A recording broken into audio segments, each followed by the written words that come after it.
আসসালামু আলাইকুম, কি অবস্থা সবার, কেমন আছো? আমি মোহাম্মদ রোহান সাহেব বর্তমানে অধ্যয়নরত রয়েছিলাম রাজশাহী বিশ্ববিদ্যালয়ের ইকোনমিক্স ডিপার্টমেন্টে। এবং আজকের ভিডিওতে তোমরা যারা ফার্স্ট টাইমার রয়েছো অথবা সেকেন্ড টাইমার রয়েছো, তোমাদের অ্যাডমিশন জার্নি শুরুর পূর্বে কোন কোন বিষয়গুলো মাথায় রেখে অ্যাডমিশন জার্নিটা শুরু করা উচিত সেই বিষয়ে আছে একটা পূর্ণাঙ্গ ধারণা দেবো। এটা নিজের লাইফ এক্সপিরিয়েন্স থেকে নেওয়া একটা ঘটনা, তোমার সাথে আশা করি তোমাদের ভালো লাগবে জিনিসটা।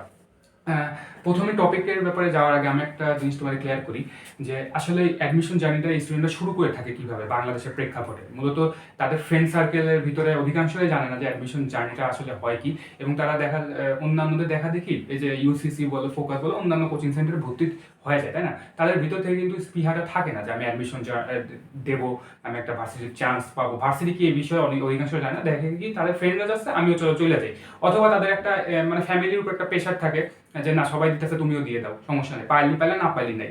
ওদের মূল টার্গেট থাকে সেই স্কিল ডেভেলপ করে ফ্রিল্যান্সার হবে, সে না হলে বিদেশ চলে যাবে, না হলে গেমিং ইউটিউবার হবে, সে নানা তাদের স্বপ্ন থাকে, তাই না?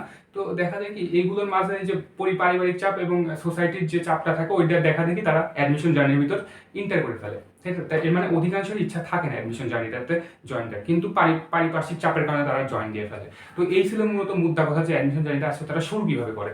এখন দেখো তুমি শুরু করে ফেলছো, ঠিক আছে, শুরু করে ফেলছো। এখন আসল কথা একটা জিনিস, শুরু যেহেতু করে ফেলছে, টাকা ইনভেস্ট হয়ে গেছে, এখন ওইখান থেকে তো একটা 100% আউটপুটটা আমার জেনারেট করতে হবে, তাই না? অ্যাটলিস্ট কিছু শিখে তো বাইরে হতে হবে। তাহলে ওই জিনিসটা একটু মাথায় রেখে যদি ভিডিওটা দেখো, এটাও তোমার অনেক উপকারী লাগবে। একটা জিনিস খেয়াল করো, প্রথম যে জিনিসটা মাথায় রাখবে অ্যাডমিশন জার্নি শুরুর ক্ষেত্রে, সেটা হলো আইডেন্টিফাই ইউর উইক পয়েন্টস। ঠিক আছে, তোমার উইক পয়েন্টগুলো কোনগুলো আছে এগুলো তুমি আগে আইডেন্টিফাই করতে হবে। এখন ভাই উইক পয়েন্ট বলতে কি বুঝাইতে চাচ্ছেন? আমি তো এত ভালো স্টুডেন্ট না, এটাই তো সবচেয়ে বড় আমার উইক পয়েন্ট। আসলে বিষয়টা এইটুকু না, আরো যে বিষয়টা ব্রড, কিন্তু এই টপিকটা কিন্তু একটা ব্রড টপিক। কিভাবে দেখো উইক পয়েন্টস বলতে তুমি আসলে বোঝো কিভাবে, সামনে কেমন এনভায়রনমেন্টে বোঝো, এই সকল জিনিস। যদি আমার জিনিসটা বোঝানো যায় যে আমার উইকনেস ছিল বাংলা ইংলিশের ভিতরে, আর জিকে জীবনে আমি চোখেও দেখি নাই, বুঝছো? জিকে জিনিসটাকে আমি বুঝতে পারি অ্যাডমিশন জানি শুরুর পূর্বে। তো বাংলার ভিতরে ব্যাকরণ পারতাম না ভালো, তো ইংলিশের ভিতরে গ্রামার জিনিসটা খুবই বাজে ছিল, ভোকাবুলারির অবস্থা তো আরও খারাপ, স্পেলিং বারবার আমার মিস্টেক হতো। তো এই ছিল আমার উইক পয়েন্ট। তো এখন আমি ভাবলাম এগুলো কিভাবে মিটিগেট করা যেতে পারে, কিভাবে সংশোধন করা যেতে পারে। সেটা হলে আমি দেখতাম যে আমি অনেকের মাঝে বুঝতাম না পড়া ঠিক মতো, ঠিক আছে? পড়ালেখা অনেক মানে 100 150 বা 50 60 জন যে কদিন থাকুক, আমি মানে ক্লাসরুমের ভিতরে পড়া বুঝতাম না, কিন্তু ইন্ডিভিজুয়ালি যদি কেউ আমাকে আসে পড়ায় সিঙ্গুলার ভাবে যদি কেউ আমাকে পড়ায়, তাহলে আমি বুঝি আবার ভালো। তো এর জন্য ভাবলাম যেহেতু অ্যাডমিশন অনেক বড় একটা জার্নি এবং অনেককে বিট করে এটা পার হতে হয়, তাহলে এই জায়গাটা আর কিপটামি করা যাবে না। ইউসিসিতে চলে গেলাম, 10,000 টাকা নিল আমার, ওইখানটা 100 জনের মাঝে বসে ক্লাস করতেছি, 50 জনের মাঝে মাঝে ক্লাস করতেছি, কিন্তু সমস্যা কি ওর ভিডিও তো আমি বুঝবো না। দ্বিতীয়ত আমি প্রশ্ন অনেক করি, যেহেতু আমার এই যে পিছনের জিনিসগুলো আমি বুঝি না ঠিক মতো, আমার ব্যাকরণের সমস্যা, আমার ইংলিশ গ্রামারের সমস্যা, ভোকাবুলারিতে সমস্যা, এর মানে আমি বুঝবো না ঠিক মতো, আমার প্রশ্ন বেশি বেশি করতে হবে। আর 100 জনের মাঝে আমি কি প্রশ্ন করবো ভাই? ওরা কয়জনের বা প্রশ্ন নেবে? আর বেশিরভাগ ক্ষেত্রে গ্যাদারিং করা হয়, মজা করা হয়, বুঝছো? তো ওইটা আলাদা হিসাবে গেলাম। তো দেখা যাচ্ছে যে আমার উইক পয়েন্ট এগুলোতে আছে আর আমি বুঝিও না ঠিক মতো। তাহলে কি করলাম, এই জিনিসগুলো মিটিগেট করার জন্য আমি জাহাঙ্গীরনগর আইবি এর একটা ভাই ছিল, তো উনি বলতেছিল যে আমরা 2 জন মিলে একটা ব্যাচে, আমার এক ফ্রেন্ড ছিল, ওর সাথে আলাদা একটা ঘটনা আছে, ওটা একটা আলাদা একটা টপিক, ব্রড টপিক, ওটার উপর ভিডিও বানানো যাবে, মজার একটা। যাই হোক, আমি আর ওর সিদ্ধান্ত নিলাম ভাইকে হায়ার করে আমরা আমাদের যে সমস্যাগুলো আছে ওইগুলো ওনার মাধ্যমে সমাধান করতাম। ওই ছেলেটা আবার আরো নানা জায়গায় পড়তো, আমি শুধু ভাইকে হায়ার করছিলাম, ঠিক আছে? তো আমি বুঝতে পারতাম আমার জন্য একটা গোল্ড মাইন্ড ছাড়া কিছু নয় ভাই, কারণ আমাকে ধরে ধরে সবকিছু বুঝাইতে হবে, আমি বুঝি কম, আমি প্রশ্ন করি বেশি। তো ভাইকে আমি যেহেতু উনি আমাকে ইন্ডিভিজুয়াল পড়াইতেছেন, তাই না? তো আমি একসাথে 10-12টা প্রশ্ন করে দিতে পারি। 2 ঘন্টা পড়া হতেন আমাদের, 2 ঘন্টার ভিতর দেখা যেত আমি আধা ঘন্টা প্রশ্নই করতাম ওনারে, এরকম একটা অবস্থা ছিল। ভাই এটা কেন হলো, ওটা কেন হলো না, ভাই গ্রামারের এটার কি রুল আছে, আমরা এই বইয়ে এই জিনিসটা দেখছি, ভাই ব্যাকরণের দিক দিয়ে আপনি এভাবে পড়াইছেন কিন্তু ওই বইতে আবার এইভাবে লেখা আছে, কেন এটা হলো, ভাই এটার অর্থ কি বাইরে হতে পারে, আরো এতগুলো অর্থ দেখতেছে, একটা শব্দার্থের এতগুলো, পারিভাষিকের এতগুলো অর্থ কেন? তো এইভাবে ভাইকে অনেক প্রশ্ন করতাম, ভাই বিরক্ত হতো কিন্তু প্রশ্নের উত্তর দিত। আরেকটা সুবিধা কি, যে তুমি যদি 100 জনের মাঝে পরীক্ষা দাও, তোমার অ্যাকাউন্টেবিলিটি জিনিসটা থাকে না, ঠিক আছে? তো যখন তুমি একটা ইন্ডিভিজুয়াল ভাই হায়ার করবা, তুমি এই পরীক্ষা দিতেছো প্রতিদিন, তো প্রতি টপিকের উপর একটা একটা করে পরীক্ষা হবে তোমার, হ্যাঁ? তারপর আজকে ভার্ব পড়লা, ভার্বের উপর পরীক্ষা হবে, তো 20 মার্কের। নাউন পড়লা, নাউনের উপর পরীক্ষা হবে। ব্যাকরণিক ধ্বনি পরিবর্তন করলে 20 মার্কের উপর একটা পরীক্ষা হবে। তো 100 জনের মাঝে তুমি যদি পরীক্ষা দাও, তখন তোমার ওই অ্যাকাউন্টেবিলিটি জিনিসটা থাকে না। তুমি পাইলা না পাইলা, কি পাইলা, কারো কোনো আসা যায় না, তারা তাদের মধ্যে এসে পড়ায় দেবো, তুমি পড়লে পড়ো, না দিলে ভাগো। কিন্তু আমাদের বাঙালিদের একটা স্বভাব কি, যদি মাথার উপর একটা অ্যাকাউন্টেবিলিটি একটা হাত থাকে না, তাহলে আমরা ভয়ে হলেও পড়ি যে না, তাকে জবাব দিতে করা লাগবো। যখন তুমি একটা ইন্ডিভিজুয়াল ভাইয়ের কাছে পড়বা, তখন তোমার এই জিনিসটা একটু ভয়টা ভিতরে কাজ করবে, না ভাই তো আমার একা পড়াইতেছে, এত কষ্ট করে পড়াইতেছে, পরের দিন আমার পরীক্ষা নিব, যদি আমি ভালো মতো না পারি কান ধরে দাঁড় করাবো, নাহলে অনেক ঝাড়ি দিব যে তুমি এত প্রশ্ন করে পারলা না, কি লেগে পড়ো না ঠিক মতো, কিসের জন্য ফাঁকি বাড়িতেছে। তো অ্যাকাউন্টেবিলিটিটা অনেক মেটার করে এরকম ক্ষেত্রে। হ্যাঁ, একটু টাকা পয়সা একটু বেশি দিতে পারে, কিন্তু এখন অ্যাডমিশনের সময় যদি আসে কিপটামি করো না, ভবিষ্যতে দেখবে কি প্রাইভেট ইউনিভার্সিটিতে যখন ভর্তি হবে না, তখন দেখো কিপটামি কারে বলে। প্রতি সেমিস্টারে 60,000 থেকে 80,000 করে গুণা লাগবে তোমার টাকা, তখন বুঝেছে। আর প্রতি সেমিস্টার মানে 6 মাস পর পর এরকম করে 80 থেকে 1 লাখ করে গুণা লাগে, যারা ব্র্যাকে পড়ে, এনএসইউতে পড়ে। দেখো তো তাদের সাথে কথা বলে। এই ছিল একটা কথা, তোমার এখন বুঝতে হবে তোমার উইক পয়েন্টগুলো কোনগুলো এবং কিভাবে তুমি ওগুলো মিটিগেট করতে পারো। তো এই ছিল একটা বিষয়। হ্যাঁ, তারপর একটা জিনিস, তোমার কেন এই অ্যাডমিশন জার্নিটা তোমার কেন ক্র্যাক করতে হবে এটা আগে শিওর করতে হবে। Clarify your why. ঠিক আছে, তোমার কেন এই অ্যাডমিশনে টিকতে হবে, তোমার কেন এত 1 লক্ষ মানুষের ভিতর থেকে টপ 1500 টপ 1000-এর ভিতরে আসতে হবে, টপ একটা ভার্সিটির টপ একটা সাবজেক্ট নিয়ে পড়তে হবে। তো এই ওয়াইটা আগে ক্লিয়ার করতে হবে ভাই। ওয়াই ক্লিয়ার করার আগে মানে তোমার কেন জিনিসটা রিজনটা ক্লিয়ার করার আগে তোমাকে বুঝতে হবে তোমার ব্যাকগ্রাউন্ডগুলো কী কী। যদি আমার কথা বলে, আমার ক্ষেত্রে 17টা রিজন ছিল। ঠিক আছে, অ্যাডমিশন জার্নি ক্র্যাক করার ক্ষেত্রে সেই ফাইন্যান্সিয়াল কন্ডিশন, আমার হায়ার স্টাডি করার ইচ্ছা আছে, আমি এত পরিশ্রম করতেছি। প্রথমত আরও সবচেয়ে বেশি একটা সমস্যা কি, যে আমরা 12 বছর ধরে যারা পড়ালেখা করে আসতেছি, তাই না, তার একাডেমিক রেজাল্ট অত বেশি ভালো না। এই সায়েন্সে ছিলাম, সায়েন্স থেকে A- পাই, আবার আর্টসে ড্রপ করলাম, তখন তো এক গাদা মানুষের কথা শুনে আর্টসেও A+ পাইলাম না। তো 12 বছরের একটা দাগ মুছার একটাই সুযোগ থাকে, সেটা হলো অ্যাডমিশন একটা ভালো ভার্সিটিতে ভালো সাবজেক্ট নিয়ে পড়ালেখার মাধ্যমে। তো এইটা একটা মাধ্যম ছিল আমার কাছে, যে আমি যে এই যে এত দাগ ফেলায় আসতেছি, তাই না, 12টা বছর ধরে, এটা কাটানোর একটা মাত্র ওয়ে হলো যদি আমি অ্যাডমিশনে একটা ভালো সিট নিতে পারি। তো এদিকে তারপরে হয়তো তোমার কোনো লাভেবল পার্সন তোমার খেয়া চলে যেতে পারে, তাদের প্রুফ করার জন্য হতে পারে ফ্যামিলি ফাইন্যান্সিয়াল কন্ডিশন খুবই খারাপ, তাদের মানে সামর্থ্য নেই যে তারা একটা প্রাইভেট বিশ্ববিদ্যালয়ে আমার পড়াবে। আর যদি তুমি এমনিতে ন্যাশনালে পড়তে চাও, তাহলে দেখা যায় কি তোমার সব পড়া বাংলাতে থাকে। তো তুমি রাত জাগে যে 16 ঘন্টা 14 ঘন্টা পড়ালেখা করলে সব পরিশ্রম বৃথা হয়ে যায় এক হিসেবে। ঠিক আছে, তুমি ওদের মাঝে মেন্টালিটি তুমি কুলাই দিতে পারবে না, এরকম একটা অবস্থা। তো আমি এই পরিবেশের ভিতরে পড়তে চাই না। আরও অনেক 17টা এরকম কাহিনী আছিল যেগুলো আমি লিখে লিখে রাখতাম। ঠিক আছে, যে না ভাই কষ্ট হইতেছে, 16 ঘন্টা 14 ঘন্টা পড়তে ব্যাপক কষ্ট হইতেছে, কিন্তু কিছু করার নেই, আমাকে এগুলো পাইতে হবে, আমাকে তাকে প্রুফ করতে হবে আমার বাবা মার তো ক্যাপাবিলিটি নাই। আর তাদের টাকাও অজস্র চলে যাইতেছে। ঠিক আছে, অ্যাডমিশনের জার্নি যখন শুরু হয় না, তখন দেখা দেখি তোমরা শুরু ঠিক করো, এই 1 লাখ 1.5 লাখ টাকা এরকম কোন দিক দিয়ে চলে যায় কেউ টেরও পায় না। র মেটেরিয়ালস, প্রাইভেট, এদিক ওদিক দৌড়াদৌড়ি করতে করতে অনেক টাকা খরচ হয়ে যায়। এই গেল একটা বিষয়। হ্যাঁ, যে আগে ক্লিয়ার করো। এখন হলো to give 100% to your work mentality. এখন তোমার 100% ওয়ার্ক মেন্টালিটিটা গ্রো করতে হবে। একটা জিনিস তুমি খেয়াল করো, তুমি এখানে আসো অন্যের দেখা দিই, তাই না, কিন্তু তুমি তোমার ইচ্ছা কি ছিল, তুমি হয়তো একটা ইউটিউবার হবা বা একজন ফ্রিল্যান্সার স্কিল ডেভেলপ করে বা একজন বিজনেসম্যান হবা, এরকম তোমার একটা মেন্টালিটি ছিল। তুমি এরকম শুই না আসতেছো যে পড়ালেখা করে কি হয়, দিন শেষে 30,000 টাকা জবই করা লাগে এত করার পরে। তো তুমি একটা জিনিস খেয়াল করো, তুমি যেই স্কিলেই জানো না, তোমার কিন্তু 100%টা দেওয়ার পরে তুমি ওখান থেকে আউটপুট জেনারেট করতে পারবা। তুমি যে আমতা আমতা করে করতেছো, পড়ালেখা আমতা আমতা করে করছো, আউটপুট কিন্তু রেজাল্ট কিন্তু আমতা আমতা আছে। তো কাজের ক্ষেত্রে বিজনেস যখন করতে যাবা, এই যে আমি ভিডিওটা বানাইতেছি, বা তুমি যখন অন্যান্য যে কোনো রিলেশনশিপের ক্ষেত্রে গেলে তোমার 100% দিয়ে ওই কাজটা করা লাগে, তাহলে একটা 100% একটা ভালো একটা আউটকাম তুমি জেনারেট করতে পারো। তো তুমি 100% দিয়ে শিখবা কোথা থেকে ভাই? হ্যাঁ, আমি 100% দিয়ে তুমি শিখতে পারবো তোমার 12 বছরের যে অভিজ্ঞতা আছে, তোমার 12 বছর 13 বছরের অভিজ্ঞতা কি পড়ালেখা, এর বাইরে কোনো অভিজ্ঞতা আছে, এর বাইরে কোনো টাকা পয়সা ইনকাম করছো কারো পড়ায়?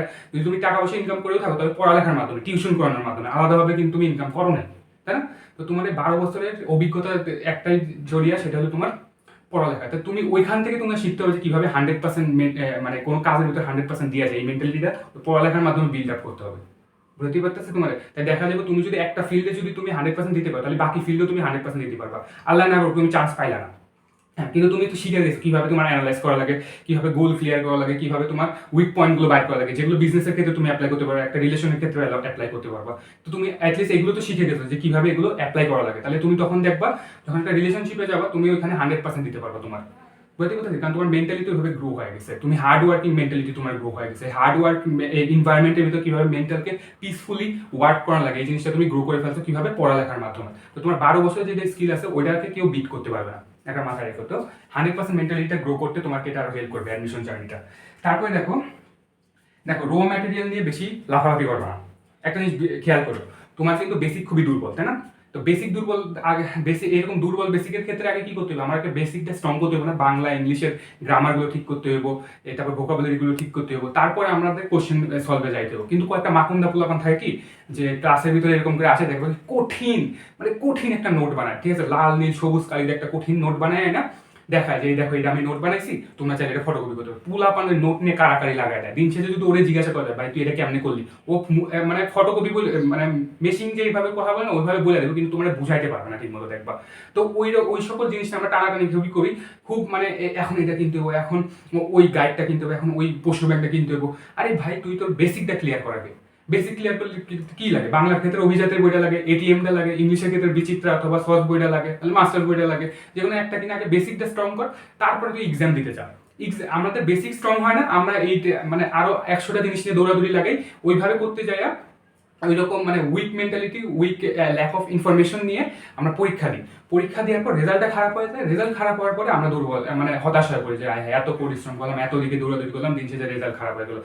20-এর পরীক্ষা হলো, 20-এর ভিতরে 10ও তুলতে পারলাম না, একটা কথা হলো তোমার পড়ার প্রতি অনীহা সৃষ্টি হয়। কিন্তু তোমার কেন রেজাল্ট খারাপ হতেছে তুমি এটাই আগে বুঝতে পারো না। তোমার ছোট্ট একটা কারণের জন্য রেজাল্ট খারাপ হচ্ছে, সেটা হলে তুমি বেসিকটা এখন স্ট্রং করতে পারো না। তোমার ভার্বের উপর পরীক্ষা, তুমি ভার্বের উপর মানে ভার্বের টপিকগুলো ঠিক মতো না পড়া, ওই টপিক থেকে কি প্রিভিয়াস এর কি কোশ্চেন আসলে ওগুলো না দেখাই তুমি ভার্ব আমটা করে পড়ে গেলে, আবার বাংলার দিকে চলে গেলে, আবার জিকের দিকে চলে গেলে, এদিক ওদিক ছুটাছুটি করতে হবে, বই টই নিয়ে তা কারাকারি লাগাইছো, তাই না? যে মনে হয় ছুটে গেল তোমার ট্রেন, এরকম একটা অবস্থা আছে। ফার্স্ট টাইমার যারা আছে বিশেষ করে তাদের ক্ষেত্রে এই জিনিসটা হয়ে থাকে।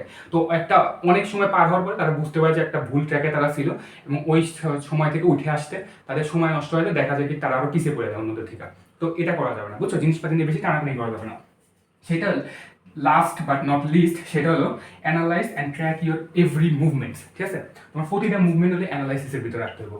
কিভাবে? একটা জিনিস খেয়াল করো, তুমি পরীক্ষা দিলা বাংলার ব্যাকরণের উপর একটা টপিকের উপর, সাপোজ ধ্বনি পরিবর্তনের উপর পরীক্ষা দিলা, ইংরেজি নাউনের উপর তুমি পরীক্ষা দিলা, 20-এর ভিতর পাইলা 10, বাংলার ভিতর 20-এর ভিতর তুমি পাইলা 15, এই জিকের ভিতর তুমি 30-এর ভিতর পাইলা, বাংলা ইন্টারন্যাশনাল জিকে তুমি 30-এর ভিতর পাইলা সাপোজ 20, হ্যাঁ এরকম করে পাইলা। তো প্রতিবারই তোমার একটার পর একটা টপিকের উপর তোমার পরীক্ষা হবে।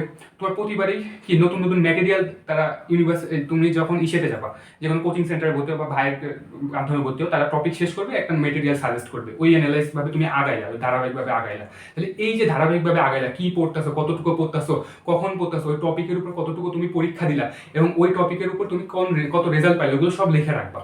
বুঝছো? এরকম করে টুকে রাখবা যে বাংলায় পাইলাম, বাংলার ভিতরে আমি নট্যবিধান শতবিন্দু পরীক্ষা দিয়েছিলাম, এই পাইলাম 15, ইংলিশের ভিতরে ভার্বের উপর পরীক্ষা দিয়েছিলাম, এই পাইলাম 20, এই পাইলাম আমি এই জিকে ইন্টারন্যাশনাল জিকে এবং বাংলায় অমুক টপিকের উপর পড়ানো আছে, এই পাইলাম আমি 30। নেক্সট আরেকদিন আসবে আমার ওই সেম 3টা সাবজেক্টের উপর আবার পরীক্ষা নেওয়া হবে, তখন দেখবো কি সাবজেক্ট সেম টপিক ডিফারেন্ট, তাই না? তারপর আমি এভাবে দেখলাম যে অমুক পাইলাম। তো এখন আমি বুঝতে পারবো যে আমার কোন সাবজেক্টে আমার দুর্বলতা আছে, কোন সাবজেক্টে আমার স্ট্রেংথ আছে। তো অধিকাংশ স্টুডেন্ট দেখা যায় কি এইভাবে যখন ট্র্যাক করতে থাকবা, দেখবা কি তোমার ইংরেজিতে দুর্বলতার বাইরে আসবে, তোমার হয়তো জিকেতে দুর্বলতা আছে অথবা বাংলা ব্যাকরণে দুর্বলতা আছে। যারা সায়েন্স থেকে আসে তারা এবং ট্র্যাক করতে করতে দেখে তাদের বাংলাতে দুর্বলতা আছে। যারা আর্টস ব্যাকগ্রাউন্ড থেকে আসে তারা দেখে কি তাদের ইংরেজিতে দুর্বলতা আছে। বিশেষ করে যখন ট্র্যাক করতে থাকবা ভালো মতো, দেখবা কি তোমার স্পেসিফাই করতে পারবে যে কোন সাবজেক্টের কোন টপিকের কোন লেসনে আমার সমস্যা আছে। বুঝতে পারছি? দেখা গেল তোমার ভোকাবুলারি পার্টের ভিতরে তোমার অ্যান্টোনিম সিনোনিম তুমি ভালো মতো বোঝো না, কিন্তু স্পেলিং আমার ভালো করে বোঝো, ইডিয়মস ভালো করে বোঝো, কিন্তু আবার ওয়ান ওয়ার্ড সাবস্টিটিউশনগুলো অতটা মনে থাকে না। তো এই জিনিসগুলো তখন তুমি ভালো মতো ট্র্যাক করতে পারবে। আর যত তুমি ট্র্যাক করবে তত তোমার ক্ল্যারিটি বাড়বে, আর যত তোমার ক্ল্যারিটিটা বাড়বে তত তুমি ওই কাজের প্রতি আরো মনোনিবেশ করতে পারবা। ঠিক আছে? তত তোমার কাজটা করতে আরো ভালো লাগবে। যে বলে না যে পোলাপানের যে ভাইয়া আমরা না 14 থেকে 16 ঘন্টা পড়ালেখা করছি, 14 থেকে 16 ঘন্টা কেমনে পড়ে ভাই? এই যে এইভাবে ক্ল্যারিটি আনতে হবে, বুঝছো? একটা কাজের প্রতি মহব্বত কিভাবে আছে, যখন তুমি কাজের প্রতি ক্ল্যারিটিতে পারবা, তুমি রিলেশনশিপে যাও, তাই না? তুমি ক্ল্যারিটি একটা পাও না মাথার ভিতরে আগে, যে না আমি তার সাথে থাকবো, এই করবো, এইভাবে আমাদের জার্নিটা যাবে। তো ওটা অবশ্যই একটা ভিশন থাকে, কিন্তু তাও ভিশনটা খুব ক্লিয়ার থাকে, যেটা আসলে কখনো 99.99% মানুষের পূর্ণ হয় না ওইসব আজেরা জিনিস ওই সময়। কিন্তু তাও তো তুমি জিনিসটা ক্লিয়ার রাখো, ওইভাবেই তুমি আগে থাকবে, তাই না? তো পড়ালেখার ক্ষেত্রে যত বেশি টপিক সম্পর্কে তুমি বেশি ক্লিয়ারিটি আনবা, তত দেখবা পড়ার ভিতরে মনোযোগ আইব। ঠিক আছে? এবং পড়তে মজা লাগবে এবং ভালোবাসা পয়দা হবে। এখন এই ছিল 5টা জিনিস, এর বাইরে অনেক কিছু থাকতে পারে, কিন্তু একটা জিনিস ভাই তোমার বোঝাই দিই, এটা তোমার অ্যাডমিশনের টাইম, বুঝছো? এই টাইমটা নষ্ট করা যাবে না। তুমি যেমনি বলছো 2টা বছর, তোমার রিসোর্স, তোমার মান সম্মান, তোমার বাবা মার উমিদ বলে যেটা আশা ভরসা, ওগুলো সবকিছু লাইগা গেছে, যে আপনি চলে আসো।